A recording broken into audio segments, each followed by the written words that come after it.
Everybody, hope you had a happy holidays and a happy new year. I wanted to take a few minutes to discuss how to set up a formal exercise routine. When I talk about formal, I don't mean anything leisurely, such as a bike ride, rowing, canoeing, hiking, tennis, anything like that. I'm talking about a more formalized exercise routine where you either work out at home with cardio or weights, or you go to a facility and do the machines or weights there. So you usually typically want to do core after your workout. When I say core is your abs, and then also your lower back. Also, your lower back muscles count as your core muscles. You typically want to work these last because these are your stabilizing muscles, and they work to stabilize your spinal column while you're performing your exercise movements and while you're doing any kind of physical activity or anything periodically through the day. They always stabilize you. So you want to do those last because you don't want to fatigue those muscles before you have begin an exercise routine. It makes it more difficult for the other muscles to function.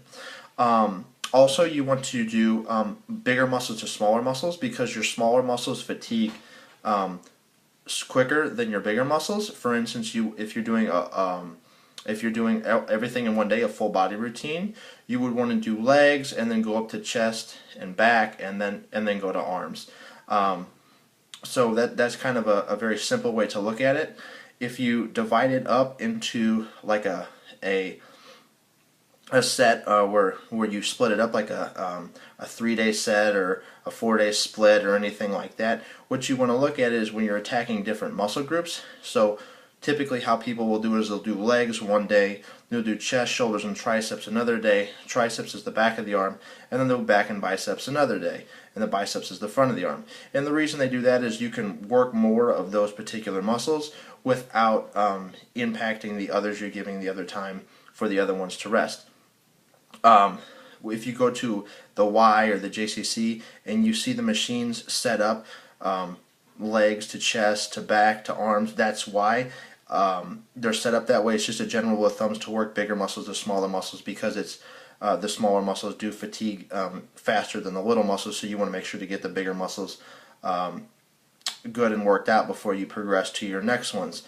Another rule of thumb is when you're doing free weights, such as kettlebell, dumbbell, barbell, medicine ball, anything that moves, you want to make sure, one, that you do the same thing, bigger to smaller muscles, but two, you also want to make sure that you have a very good grasp on how to do your free weight movements because you don't want to get injured. There's a greater risk involved in doing free weights. This YouTube channel has been dedicated to the 50 and older population, so there is a little greater risk of doing free weights. They have great benefit because you're getting the stabilizing factor in.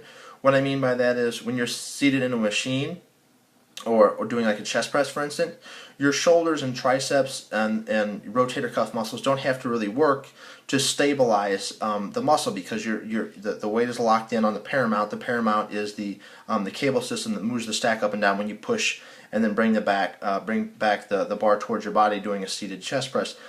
You're just working the chest. You don't have to work any of those other stabilizing joints. For instance, where you do a dumbbell chest press and you have a weight in each hand and you do a chest press, you have to work your rotator cuff muscles, you have to work your shoulder muscles, and you have to work your tricep muscles to stabilize that weight because it can move now. You have to keep it in line to where you want it to go.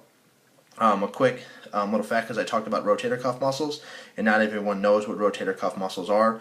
Your rotator cuff muscles are located in the back of your shoulder. There's 4 of them on each side, and their general function is to work on shoulder stability and maintain the shoulder within the shoulder joint.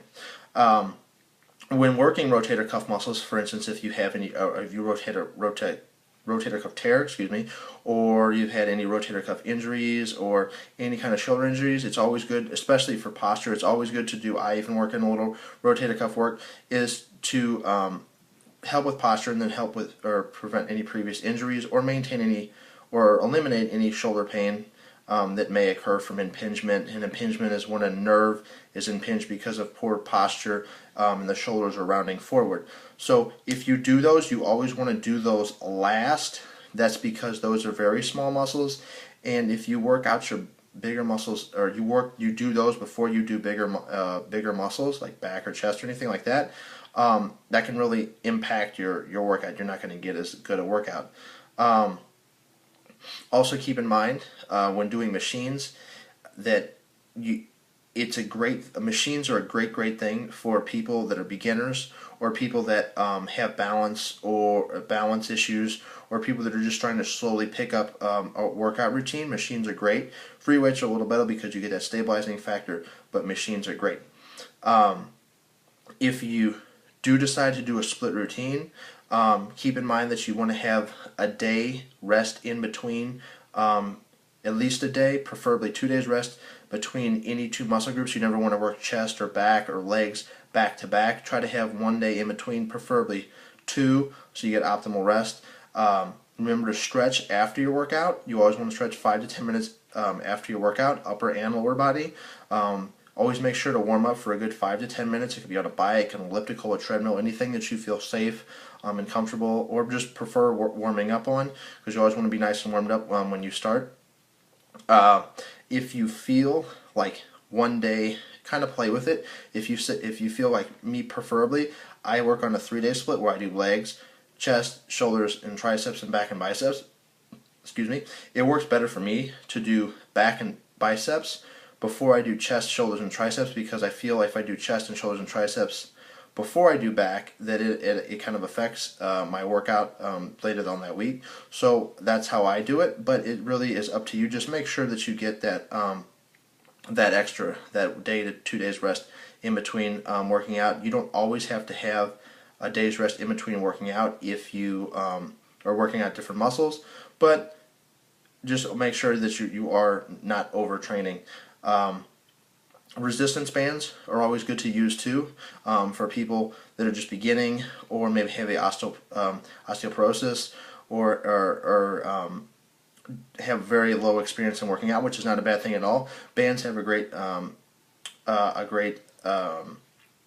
functionality in total. They can do many things, and they can become very useful, especially if you're working out at home. So if you do those, there's not really as many leg workouts you can do with those. There's more like arm and shoulders.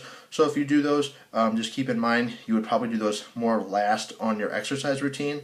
So just to kind of recap, you want to start out with core, 5 to 10 minutes, or I'm sorry, not core. You want to start out 5 to 10 minutes, do a warm up. Then you would go into your, if you're doing a full body workout, you would work legs, then progress to chest and back, and then arms. And then you would finish up with core, and then do some rotator cuff stretching, or rotator cuff stuff, and then finish up with some stretching. And then if you have to ice anything afterwards, a knee or a shoulder, it's always good to do that just in case there's any inflammation, because there's always, for anyone, a little inflammation after workout. If you have any questions, please send me an email. It was great seeing you guys. Talk to you soon. Bye.